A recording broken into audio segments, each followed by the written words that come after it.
hello लोगोफोर बरायबाय बयखौबो ओमफ्राय नोंथांमोना बयबो गोबांथार ससियेल मिडियायावहाय नुबाय जानांगौ निउसावहाय दा जोंना नै ब्रादार रनजित बिथाङा गारि जाखांदों आरो लटारियाव ओरैबायदि भाग्यबान ओमफ्राय दा आंखौहाय आमगुरियावहाय फैदो एसे जालायनायसै होननानै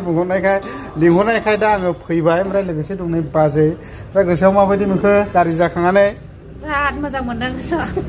दाख्लैसो जोङो फेमिलि पिकनिक जाहैला नैबे जों साथामजोंनो थांखादोंमोन ओमफ्राय माखासे गोबांथार लोगोफोर दंबावोमोन आरो ओमफ्राय बे ब्रादारा बुंदोंमोन गारि लानाङासैलै बिमा होनदोंमोन आरो ना ओमफ्राय बियो होनदोंमोन जोंना बाजैया थारखौनो लादिनि नामा बिफा होननानै ओमफ्राय थार नङाब्ला बलेर' लायनोसै होनलायदोंमोन आरो ओमफ्राय दा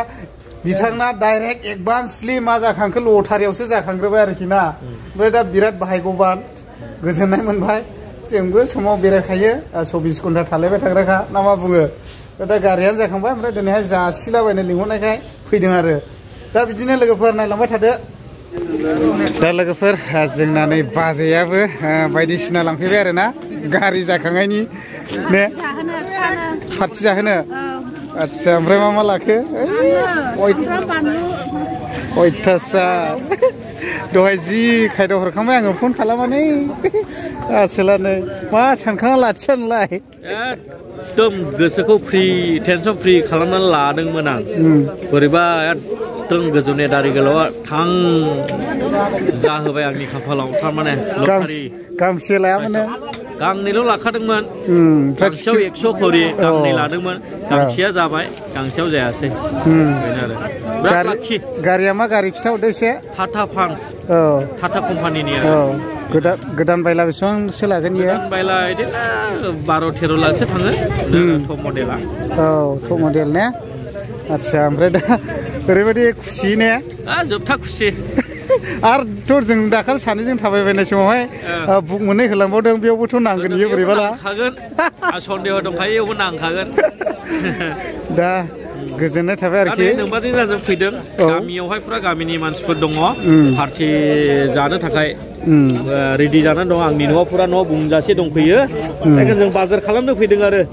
लटारिनो प्राइस जाखांनायनि जोंथ' उनावहायसो गायबाय औ नोंसोरखौ एकदम स्पेसियेल जाहोगोन उनाव बौ जानाय ना जोङो गोजानाव लांगोन बे गारि गोदानजों लांखागोन औ ओमफ्राय दा आङो दहननिफ्राय कल खालामहरदों आरोना ओमफ्राय आं नंगौना नङा ओरैनो जास्ट खायदा हरदोंसो नामा आंनो आरोखि आं नों फन खालामबाय थाब्ला ओमफ्राय आं माबा देखायनि आं जेला निउस नुजोब्बाय लोगोफ्रा खिथाबाय होमब्लासो फोथायबाय आरोखि ना एसामिस निउस बायदिसिना नुलाबायनासो नै नुयोना नै र' मोदानदों बुहुद नै जों बोराय बुरि नाजावनाय दं नै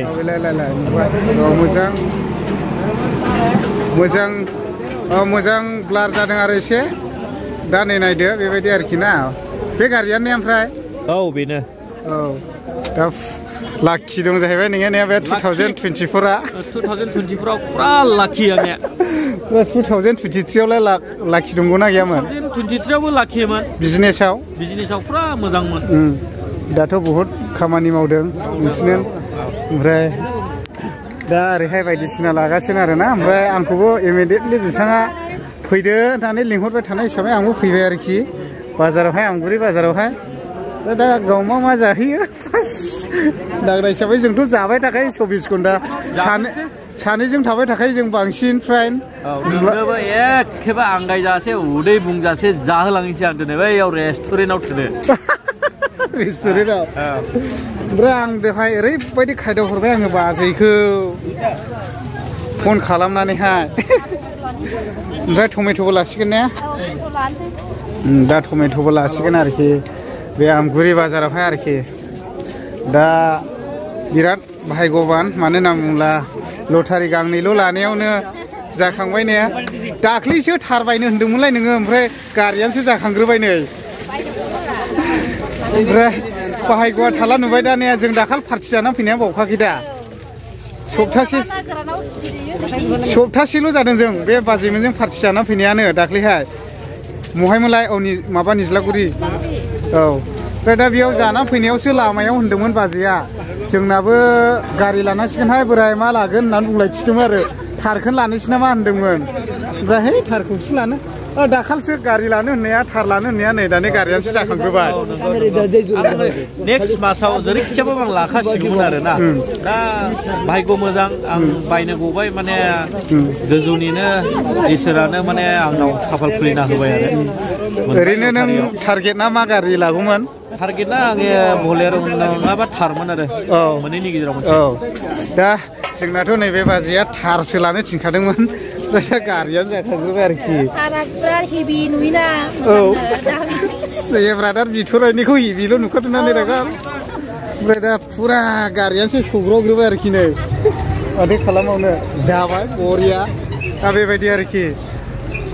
ओमफ्राय दा नैबे आमगुरिनि रेस्टुरेन्ट बेयाव मा जानो गोसो दंजोबो आरो नैबेयावनो जोंखौहाय लिंसनबाय आरो ना ओमफ्राय दा नैबेबायदि आरोखि ओरैबायदि मोजां ओमफ्राय दा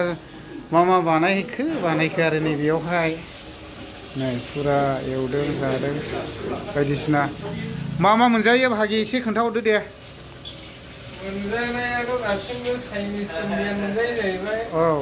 बिरियानिनिफ्राय लानानै मम' रल थुक्पा चावमिन फ्राइड राइस औ दा निस्सय खोनाखाबाय बे आमगुरि बाजार आरोना बे फाख्रि बिफां सायख्लुम सिङावनो आरोखि ना दा बेबायदि आरोखि अब्ला जालाबायनोसै जोंबो